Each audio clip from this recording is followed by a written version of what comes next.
بسم اللہ الرحمن الرحیم بسم اللہ الرحمن الرحیم الحمد للہ وکفى وسلام علی عباده الذین اصطفى وعلى آلہ واصحابہ المجتبى اما بعد فاعوذ باللہ من الشیطان الرجیم بسم اللہ الرحمن الرحیم إن بطش ربك لشديد إنه هو يبدئ ويعيد وقال صلى الله عليه وسلم لا يؤمن أحدكم حتى يحب لأخيه ما يحب لنفسه وقال صلى الله عليه وسلم المسلم من سلم المسلمون من لسانه ويده أو كما قال صلى الله عليه وسلم۔ قابل احترام عزیز بزرگوں، نوجوان بھائیوں،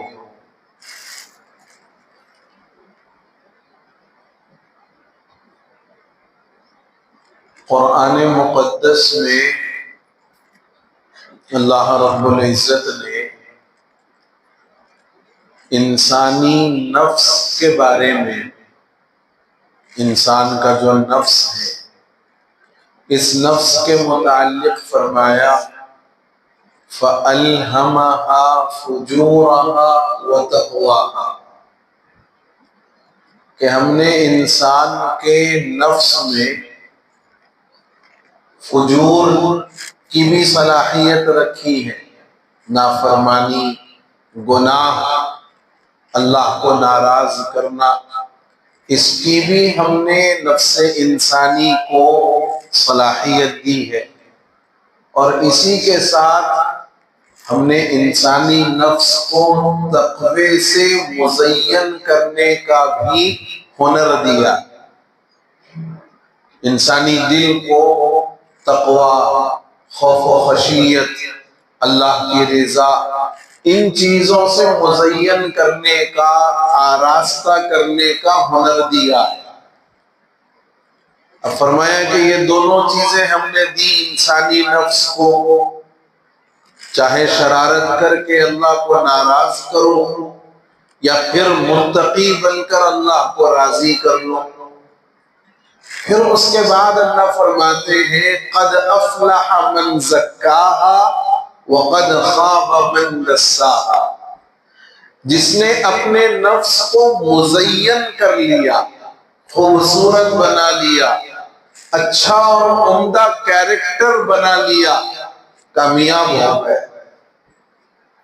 وقد خاب من دساہا، اور جس نے اس کو دنیا کی قدرتوں میں، لوگوں کے ساتھ حسد میں، کینے میں، بغض میں، جلن میں، لوگوں کی خوشی اور لوگوں کی راحت دیکھ کر دل پر سانپ لوٹنے جس کے لگ جاتے ہیں، جس نے اپنے نفس کو ایسی قدرتوں میں، ایسی آلائشوں میں اور ان گندگیوں کے اندر ڈال دیا، فرمایا وقد خواب، ناکام ہو گیا، نامراد ہو گیا، دنیا اور آخرت دونوں میں نقصان اٹھانے والا بن گیا۔ انسانی معاشرہ اسی وقت بہتری کی طرف آ سکتا ہے جبکہ معاشرے میں رہنے والوں کے قلوب اور معاشرے میں رہنے والوں کے دل ایک دوسرے سے ایمان کی بنیاد پر اچھے طریقے سے مربوط ہوں۔ مسلمانوں کے دل آپس میں محبت اور مودت والے ہوں، مسلمانوں کے دل آپس میں ایک دوسرے کے ساتھ حسن سلوک کا اور عمدگی کا اور اچھائی کا مظاہرہ کرنے والے ہوں، وہ معاشرہ کامیاب معاشرہ۔ آپ دیکھیں جب مہاجرین مکے سے ہجرت کر کے مدینہ پہنچے ہیں۔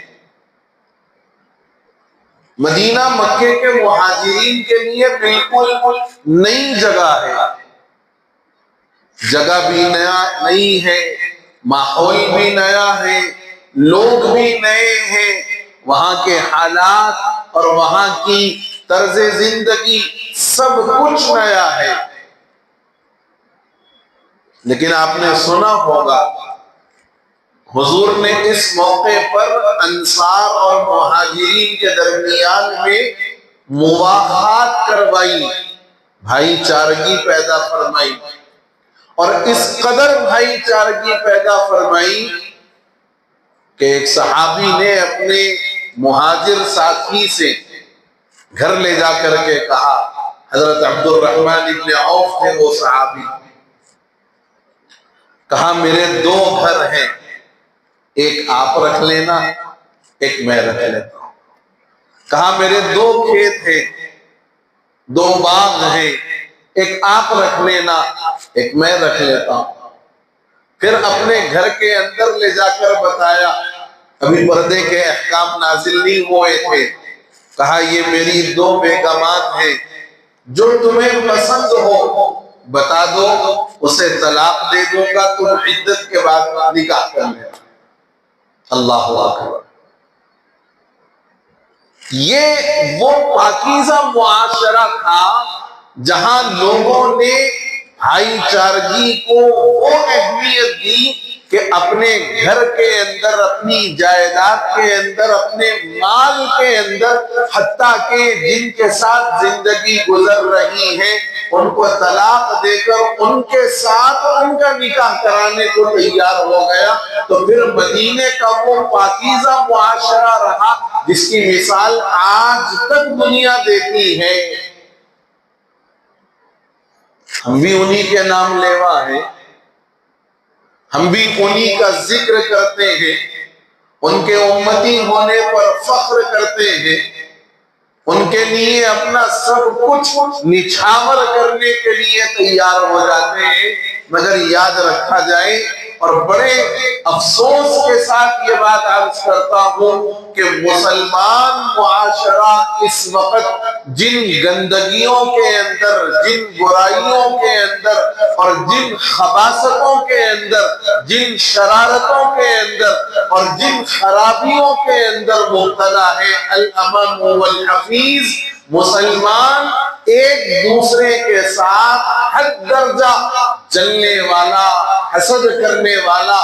بغض اور کینہ کپٹ رکھنے والا بن چکا۔ کوئی سکون اور راحت کے ساتھ دو وقت اطمینان کی روٹی کھائے تو وہ دوسرے مسلمان کو دیکھ کر اچھا نہیں لگ رہا کہ انہیں سکون سے کیوں کھا رہا کھانا، انہیں مزے اور اطمینان کی زندگی کیوں گزار رہا۔ مرد بھی ویسے ہی، عورتیں تو خبیث ہوتی ہی ہیں، نمبری کمینی قسم کی عورتیں جن کو اپنے گھر کی ہنڈی چولہے کی کوئی فکر نہیں ہے، لیکن ان کے خاندان قبیلے میں ننند کی زندگی کیسی گزرنی، دیورانی کی زندگی کیسی گزرنی، جٹھانی کیسا جی خالہ ساس میں کیا ہو رہا، پھوپھو ساس کے پاس کیا ہو رہا، وہ فلانی ننند کیسی ہے، وہ فلانی بھاوج کیسی ہے۔ اتنی خبیث اور کمینی قسم کی عورتیں اس زمانے کی ہو گئی ہیں، میں بہت صاف الفاظ میں آپ سے کہتا ہوں کہ ان کی شرارتوں اور خباثتوں کی وجہ سے لوگوں کے گھر تباہ ہیں۔ عورتوں کی خباثت، ان کی کمینگی، ان کی شرارتوں کی وجہ سے گھر تباہ ہے۔ اپنا گھر تباہ ہوا غم نہیں، مگر دوسرے کا گھر اچھا نہیں رہنا۔ بعض عورتیں اللہ جانے کیا مقصد ہے ان کے پیدا کرنے کا، ان کے احوال زندگی دیکھ کر یوں لگتا ہے کہ یہ پیدا ہی ہوئی خباثت کرنے کے لیے، یہ پیدا ہی ہوئی خباثت کرنے کے لیے، شرارت ہی کے لیے اللہ نے اس کو پیدا کیا۔ زندگی میں کوئی اچھائی کی طرف قدم نہیں بڑھ رہا، نیکی کی طرف قدم نہیں بڑھ رہا، نماز کو ہیڑا نہیں جھل رہا، نماز کو ہیڑا نہیں جھل رہا، اللہ کے ذکر، اللہ کے قرآن کی تلاوت کی کبھی توفیق نہیں ہو رہی، لیکن گھرے گھر جا کے فتنہ لگانا اور لوگ گھر آئے لوگوں کے ذہنوں کو خراب کرنا اور لوگوں کی زندگیوں کے اندر بیٹھے جگہ زہر گھول دینا، یہ فتین قسم کی، کمینی قسم کی، خبیث قسم کی عورتیں ہمارے معاشرے کا بلکہ ہمارے خاندانوں کا حصہ بنی ہوگی، خاندانوں کا حصہ بنی ہوگی۔ اللہ کے رسول صلی اللہ علیہ وسلم یہ فرماتے ہیں کہ مومن کی مثال دوسرے مومن کے ساتھ کیسی ہونی چاہیے؟ ایک مسلمان کا دوسرے مسلمان کے ساتھ تعلق کیسے ہونا چاہیے، اس کو مثال سے سمجھایا۔ فرمایا مومن دوسرے مومن کے لیے ایسا ہے کہ جسد واحد، ایک جسم کی طرح۔ ایک مومن دوسرے مومن کے ساتھ ایک جسم کے مانند ہے کہ اگر پورے جسم میں پاؤں پر اگر کانٹا چبھ جائے، جسم پورا صحیح سالم ہے، جسم پر کوئی تکلیف نہیں ہے، لیکن پاؤں میں اگر کانٹا چبھ جائے تو اس کانٹے کی چبھن کا اثر پورا جسم محسوس کرتا ہے، اور پورا جسم اس چبھن کی وجہ سے بے خوابی کے اندر نیند نہ آنا۔ بے خوابی اور بدخوابی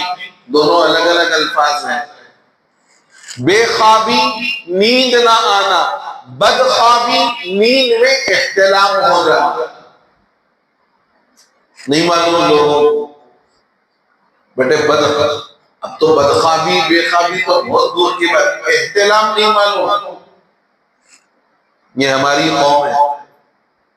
اور بعض ایسے بھی ہیں بیچاروں کو احتلام اور اس کے بعد کے احکام نہیں معلوم، تو وہی کپڑوں میں ایک بیچارہ فجر کی نماز پڑھنے کو مسجد میں بھی آ گیا۔ امام صاحب دیکھ کے سائیڈ میں بلا کے بولے بیٹے کیا ہے؟ بولے کچھ بھی نہیں، مجھ صاحب رات میں سو گیا تھا، فجر کو آیا۔ پھر مول صاحب سمجھائے، دوسرے پورے پلاننگاں کرنے، وہاں شرم آتی نامہ حیا آتی۔ روڈ کے چبوتروں پہ بیٹھ کے وار 1 میں ایسا ہوا، وار 2 میں ریتک روشن ایسا کرا، قلی کے اندر ایسا ہو گیا، جیلر کے اندر ایسا ہو گیا، پٹھان کے بعد میں پٹھان 2 آ رہی، یا شرم نہیں آ رہی، یا شبو نہیں آ رہی، یا حیا نہیں آ رہی۔ وہی جا کے مول صاحب سے مسئلہ پوچھو تو شرم آ رہی، مول صاحب کو جا کے مسئلہ پوچھو۔ جس کے کرنے سے دنیا اور آخرت دونوں تباہ ہے، اس کے کرنے میں کوئی حیا نہیں ہے، کوئی شرم نہیں ہے، اور جس پہ نامعلوم ہونے پر ہماری دنیا بھی برباد ہو سکتی ہے، آخرت بھی خراب ہو سکتی ہے۔ تو مسئلہ معلوم کرنے کے لیے مول صاحب کے پاس جا کے مسئلہ معلوم کرو، نہیں مول صاحب کیا سمجھتے؟ انسان ہے نا بھائی، انسان ہی سمجھتے، اور کیا سمجھتے؟ بھئی انسان ہے نا، انسان ہی سمجھتے، اور یہ چیزیں انسان کو پیش آنے والی ہیں۔ ضرورت اور مسئلہ پیش آیا، پوچھنے کے واسطے آیا، یہی سمجھیں گے مول صاحب۔ کیا تمہارا رشتہ لگانا تھوڑی ہے مول صاحب؟ کیا سمجھیں گے مول صاحب بولنے کے واسطے؟ نہیں، عجیب قوم ہے صاحب۔ اچھائی کی طرف آؤ، اچھی بات کی طرف آؤ تو وہاں پورے خدشات یاد آ رہے، پورا ڈرما یاد آ رہا، اور برائی کی طرف جا رہی، نہ اپنے ماں باپ کی عزت کا خیال آ رہا، نہ وہاں پر اپنے خاندان قبیلے کی جو ہے ناک یاد آ رہی، کچھ بھی یاد نہیں آ رہا۔ وہاں سر عام ہو رہا، جو بھی ہو رہا، دین سیکھنے اور دین جاننے کے لیے بولو، بولے صاحب کو نہیں کیا سمجھیں گے، شرم آ رہی ہے۔ تو میں عرض یہ کر رہا تھا کہ مومن کی مثال دوسرے مومن کے لیے کا جسد واحد، ایک جسم کی طرح ہے۔ کہ اگر جسم کے بالکل ایسے حصے میں جو بالکل نیچے ہے پاؤں کے پاس، وہاں اگر کانٹا چبھ جائے، فرمایا پورا جسم اس چبھن کی وجہ سے بخار اور بے خوابی کی حالت سے متاثر ہوتا ہے۔ جسم کو بخار بھی چڑھ جاتا اور بے خوابی یعنی نیند نہیں آتی۔ جیسے ایک جگہ جسم میں تکلیف ہوئی، پورا جسم اس سے جوجھ رہا، پورا جسم اس سے تکلیف محسوس کر رہا۔ یہی حال مسلمانوں کے معاشرے کا ہونا چاہیے کہ اگر واقعی کوئی مسلمان پریشان حال ہے، تنگ دست ہے، یا وہ کسی تکلیف میں ہے، تو پورا مسلم معاشرہ اس سے تکلیف محسوس کرے، اس کو یہ فکر ہو کہ بھائی اس کی یہ تکلیف کیسے دور ہو سکتی ہے، اس کی یہ تکلیف کیسے ختم کی جا سکتی ہے۔ یہ اللہ کے رسول علیہ السلام نے مسلمانوں کو معاشرت دی، لیکن نہیں، آج ہماری صورتحال یہ ہے کہ ہم بحیثیت مسلمان، سچے پکے مسلمان ہونے کے دعوے دار ہونے کے باوجود دوسرے مسلمان کو تکلیف پہنچانے، اس کی عزت سے کھلواڑ کرنے اور اس کی زندگی میں زہر گھولنے سے ذرا برابر تردد نہیں آتا اور ذرا برابر پیچھے ہٹنے کو تیار نہیں۔ سامنے آپ دیکھو جی السلام علیکم، اور تھوڑا وقت گزر جائے، وہ ذرا آگے نکل جائے، پیچھے پلٹ کے اس کی برائی شروع۔ یہ ہمارا مسلم معاشرہ، اور یہ ایسا منافق معاشرہ ہے کہ آپ کے منہ پر آپ کی اور آپ کے پیٹھ پر اس کی گانے والا معاشرہ ہے۔ لیکن یہ یاد رکھنا چاہیے، اللہ کے رسول صلی اللہ علیہ وسلم فرماتے ہیں کہ مسلمانوں کی عزت اور ان کے آبرو کے ساتھ کھلواڑ کرنے والا ملعون ہے، ملعون ہے، اور ایسا ملعون کہ اس پر اللہ کی بھی لعنت ہے، فرشتوں کی بھی لعنت ہے، اور مسلمانوں کی بھی لعنت ہے۔ ایسا ملعون ہے جو مسلمانوں کی عزت کے ساتھ، ان کی آبرو کے ساتھ کھلواڑ کرتا ہے۔ آج حالت یہ ہے کہ عورتیں تو عورتیں، اب مردوں کو بھی یہی بیماری لگ گئی، عورتوں کے پیچھے رہتے رہتے۔ عورتیں تو ایک الزام دوسرے کے اوپر، دوسرے کا الزام تیسرے کے اوپر ڈالنے کی عادی ہوتی ہی ہے، اور بات کو پلٹنا تو عورت کے بایاں ہاتھ بھی نہیں بولنا چاہیے، بائیں پلک کا کھیل ہے، بائیں ہاتھ کا نہیں، بائیں پلک کا کھیل ہے، پلک مار کے سب ختم۔ تو وہ فطرت عورتوں کی صحبت میں رہتے رہتے مردوں کو آ گئی۔ مرد باضابطہ بیٹھ کر دوسرے مسلمانوں کو بدنام کرنے کی سازشیں، دوسرے مسلمانوں کی عزت اور آبرو کے ساتھ کھلواڑ کرنے کا باضابطہ منصوبہ بنا رہے ہیں اور بدنام کر رہے ہیں۔ موقع ملا جہاں یہ دکھا کہ میری بات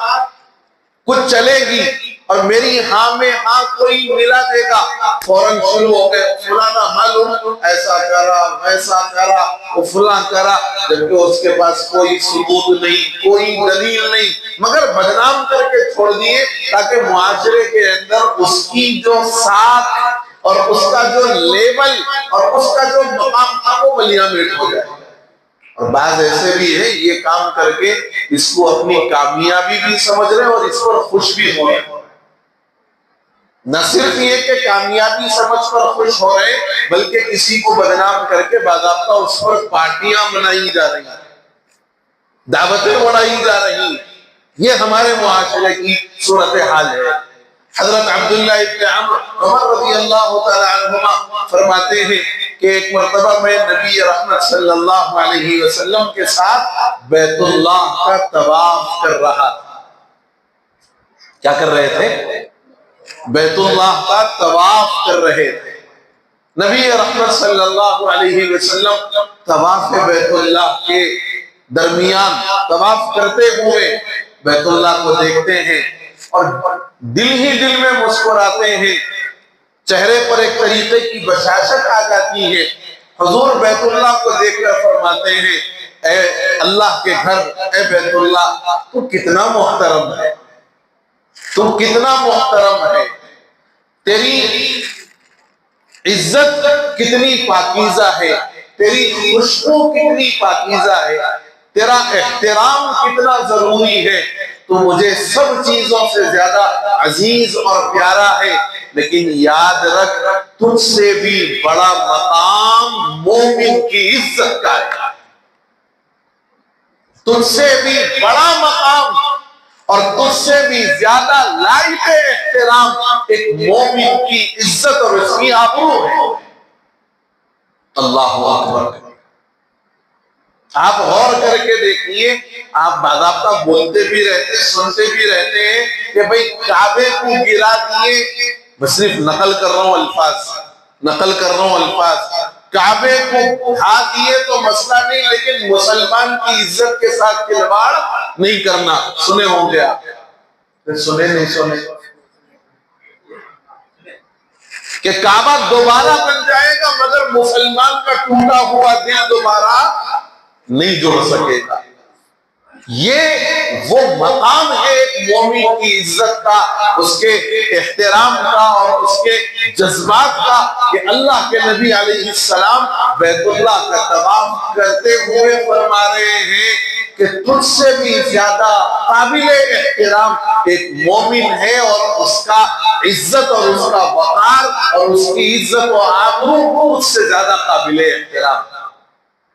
آج دیکھو ہم کس کی کتنی احترام کرنے والے اور کس کا کتنا عزت کرنے والے اور کس کی عزت و آبرو کے ساتھ ہم کیا سلوک کرنے والے ہیں، غور کرو اور حدیث پر بھی غور کر کے دیکھو۔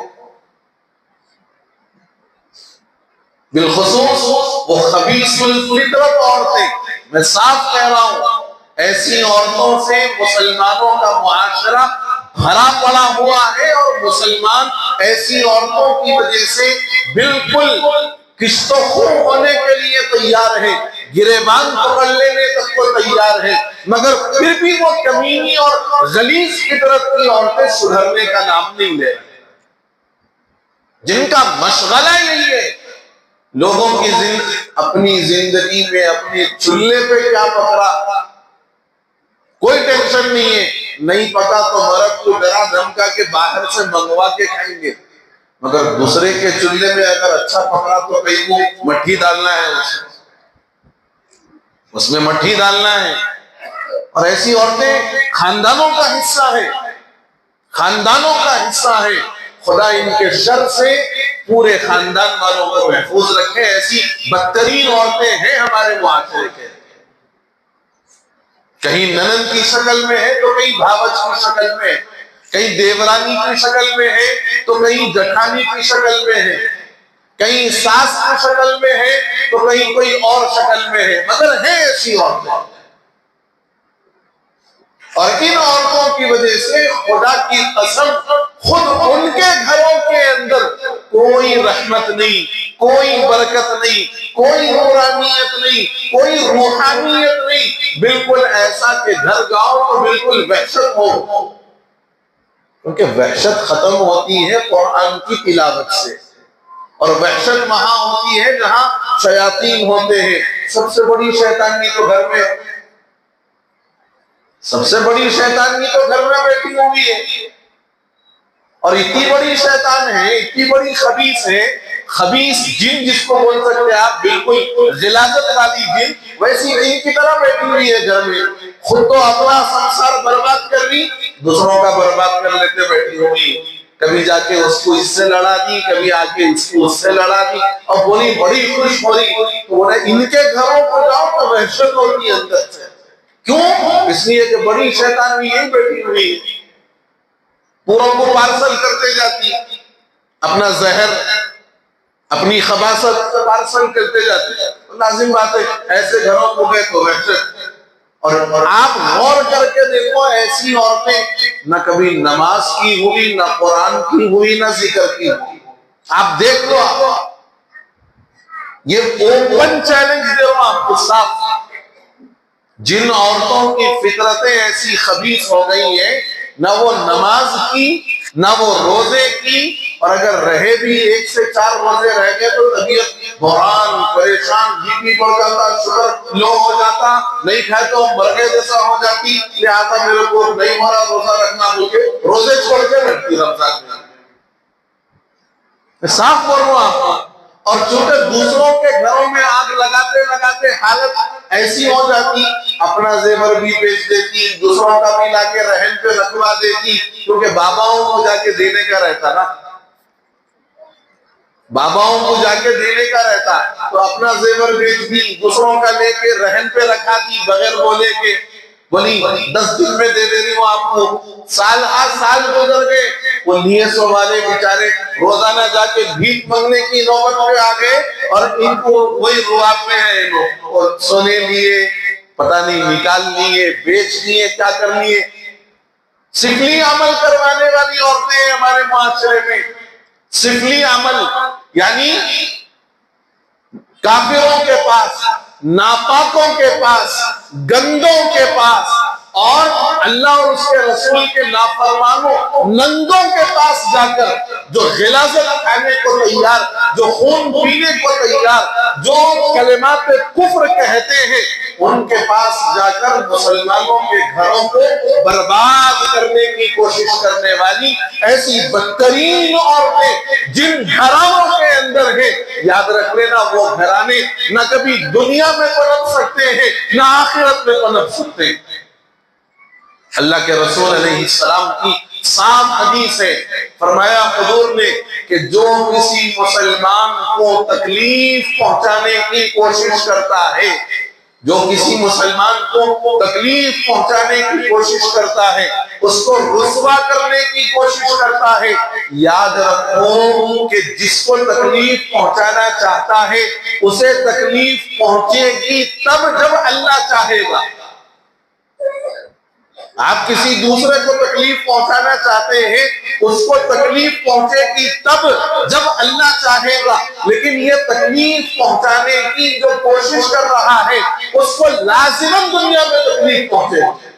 لازماً اللہ اس کو دنیا میں رسوا اور ذلیل کرے گا۔ حدیث میں فرمایا گیا کتے اور سور کو بھی بلا وجہ تکلیف نہ پہنچاؤ۔ حدیث میں فرمایا گیا کہ کتے اور خنزیر کو بلا وجہ تکلیف نہ پہنچاؤ۔ یہاں بلا وجہ انسانوں کو تکلیف پہنچائی جا رہی ہے، بلا وجہ انسانوں کو تکلیف پہنچائی جا رہی ہے۔ وجہ محض یہ ہے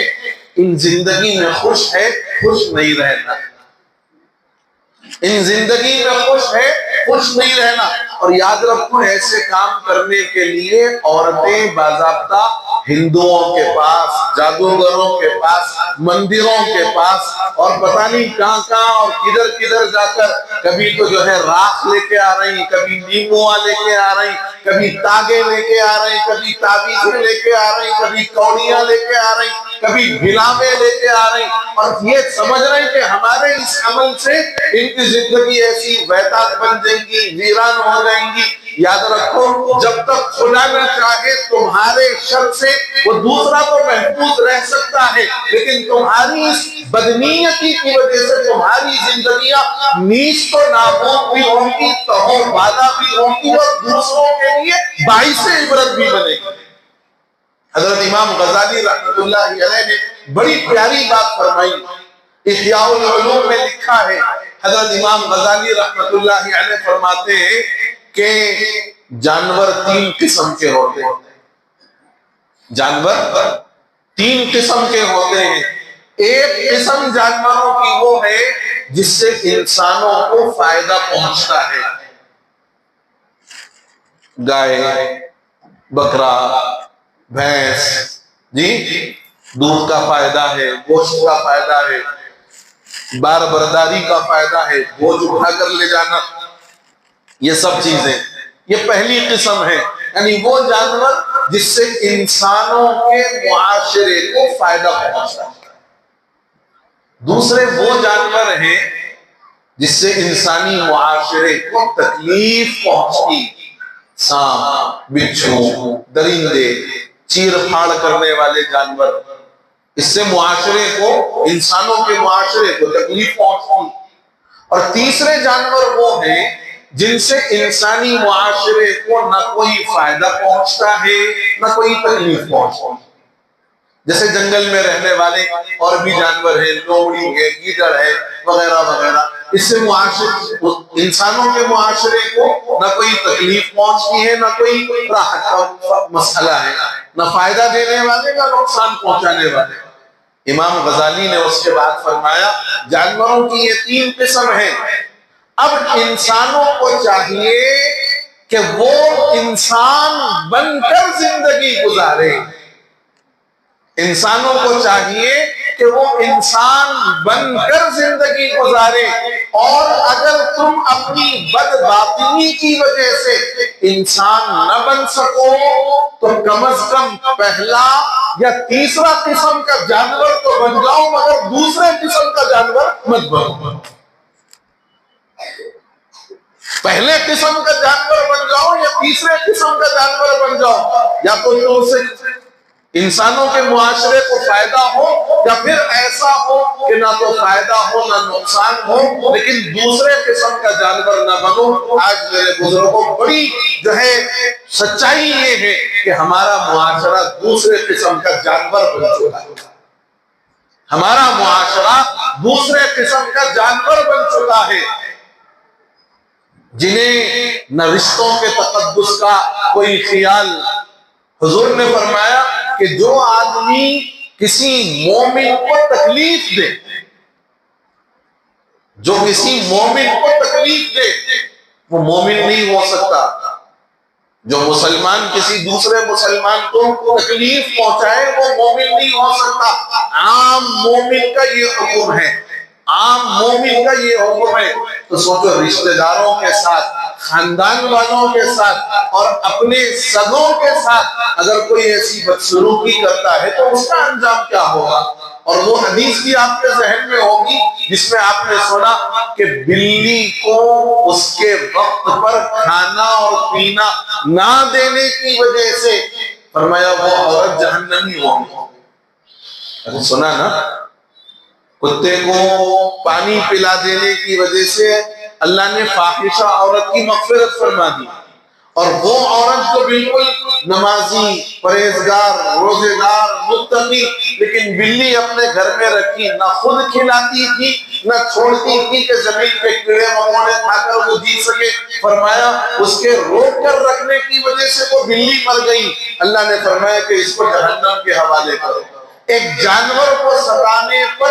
عورت جہنمی بن گئی، یہاں انسانوں کو ستایا جائے تو پھر وہ انسان جو ستانے والا ہے جہنم کے کس طبقے میں ہوگا اور کس حصے میں ہوگا، سوچنے کی ضرورت ہے۔ تو میرے بزرگوں، انسانی معاشرہ ہمدردی کے ساتھ، ایثار کے ساتھ، محبت کے ساتھ، پیار اور خلوص کے ساتھ چل سکتا ہے، حسد کے ساتھ، کینے کے ساتھ، نا اتفاقی کے ساتھ اور بغض و عداوت کے ساتھ معاشرہ چل نہیں سکتا، بلکہ معاشرہ مزید بگڑے گا۔ اس لیے بالخصوص مسلمان مردوں کو اور مسلمان ان عورتوں کو جو اپنی خباثت کی تمام حدیں پار کر کے اپنے دین و ایمان تک کا سودا کر کے کافروں کی چوکھٹوں پر جا کر سجدے کرتے ہوئے اور ان کے بولے ہوئے کلمات پہ کفر ادا کرتے ہوئے لوگوں کی زندگیاں تباہ و تاراج کرنے میں لگی ہوئی ہے،